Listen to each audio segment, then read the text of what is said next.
From Montana's news leader, this is the MTN 530 News.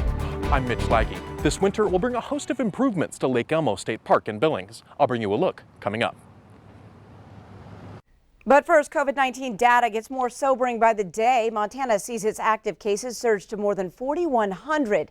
And close to home, Yellowstone and Bighorn counties report 4 more COVID-related deaths. Good evening, everyone. Thanks for joining us tonight. I'm Jeanelle Slade. Well, late this afternoon, Bighorn County announces 3 more COVID-related deaths, now pushing the death toll there to 74. This, as Yellowstone County reports, one of its youngest patients yet has died from a COVID-19 related illness. The woman in her 30s passed away yesterday, bringing the county's total deaths to 292. She is the 4th resident to die from the virus this week alone. Now, the woman was not vaccinated but did have underlying health conditions. Yellowstone County reports 95 of the state's 604 new active cases today. That number now stands at 671. Cascade County now leads Montana with 743. 241 Montanans remain hospitalized tonight. Well, tonight we're also learning more about the Delta variant's growing reach here in Montana. Montana's acting state medical officer reports today that the Delta variant now makes up the majority of samples sequenced. The Montana Department of Health and Human Services reports of the 58 samples tested in the first 2 weeks of August, all were identified as the Delta variant. The Delta variant now makes up more than a quarter of all variant cases in Montana, while the Alpha or UK variant makes up just over half of all of those cases. Well, a lot of parents are speaking out for and against the school District 2 mask mandate. With all the negative and positive comments, we thought we'd check in with the 9 elected school board members to get their take on all the mixed emotions. Well, an email to the board's group account yesterday received no response. So Q2 sent another one today. Again, no response. Now, we did reach one board member on the phone this afternoon. Vice Chair Brian Yates tells Q2 that the board has decided its communications will go through Superintendent Greg Upham. So on this particular issue, the 9 elected trustees will have the employee they oversee speak for each of them about the mask mandate. Well, the team out at Lake Elmo State Park is gearing up to knock out 2 major projects when it drains the lake this fall. Now, that process will help clear the water of an invasive species and open an opportunity to add improvements to the Billings recreation destination.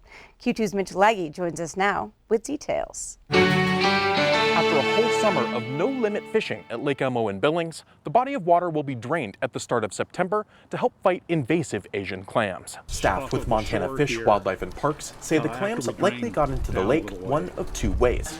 Somebody irresponsibly disposed their pet fish aquarium, or the clams could have hitched a ride on a boat or other water gear. Lake Elmo is the only place in the state with the invasive species that have the potential to cause algae blooms and clog up irrigation equipment. Starting September 1st, the water level will begin to drop, but the man-made lake will remain partially full until October 15th to provide irrigation water for farmers downstream.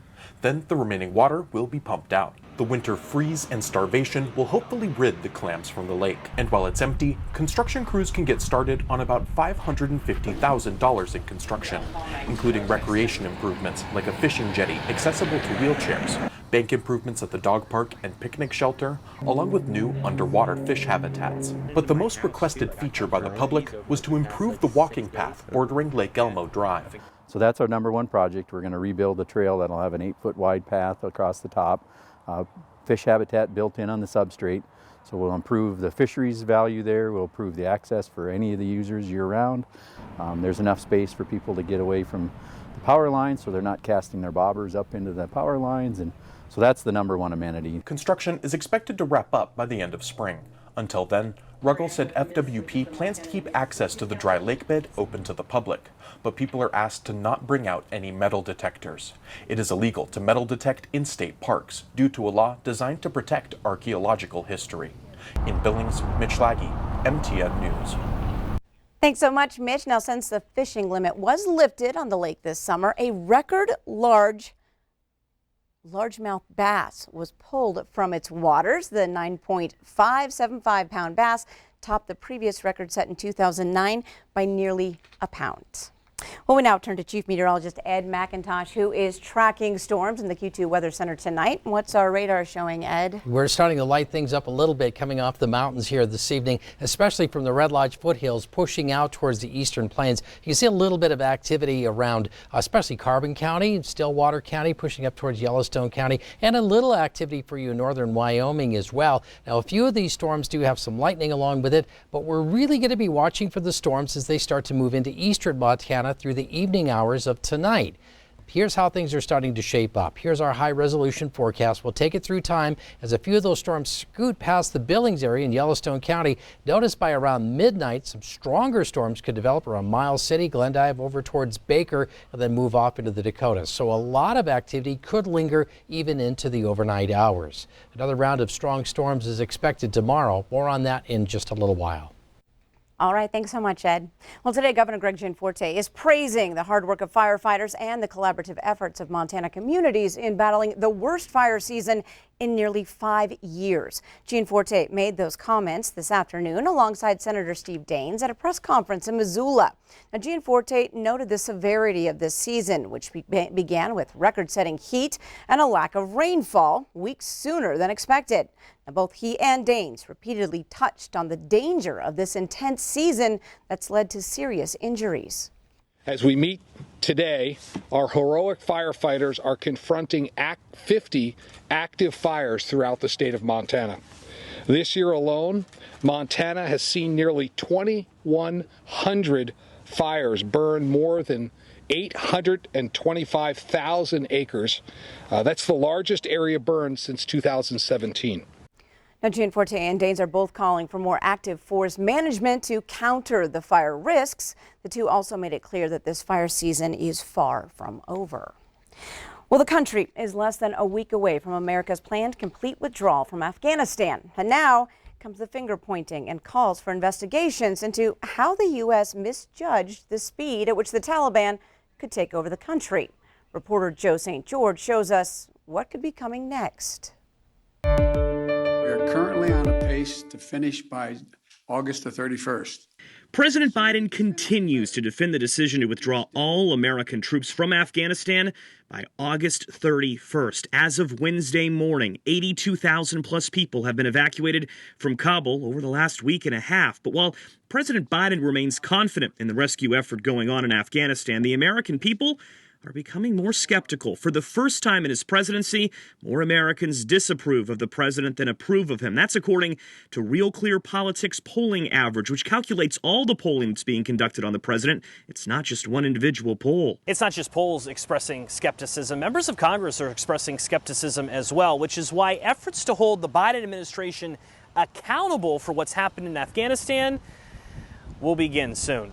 We view this, as I said during the hearing, as the beginning of vigorous oversight of what went wrong in our departure from Afghanistan. That was Democratic Congressman Adam Schiff, a Biden ally who leads the House Intelligence Committee earlier this week. Meanwhile, Chairman Gregory Meeks, another Democrat who leads the House Foreign Affairs Committee, has already said he wants the Secretary of Defense Lloyd Austin and Secretary of State Antony Blinken to testify soon in a public hearing. It is imperative that the administration provide the American people and Congress transparency about its Afghanistan strategy, he wrote in a letter.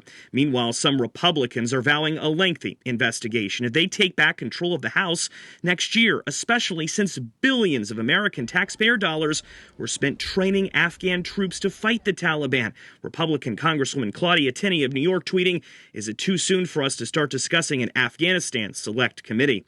The reality is, while President Biden will not be testifying under oath because of the laws that stop him from doing so, his top advisors will be soon. Congress's scrutiny of President Biden's orders in Afghanistan could begin this fall and potentially last year's. In Washington, I'm Joe St. George. Up next on tonight's MTN 530 News, right here on Q2, the importance of reliable internet for Montana's farmers and ranchers. Not so reliable, but we check out the work being done to connect our countryside. Hi everybody, Scott Breen at Rocky, where the Bears will play their season opener. It's not often the Frontier Conference picks up a football transfer from a Power 5 conference. Straight ahead, which position is among those ready to carry this team?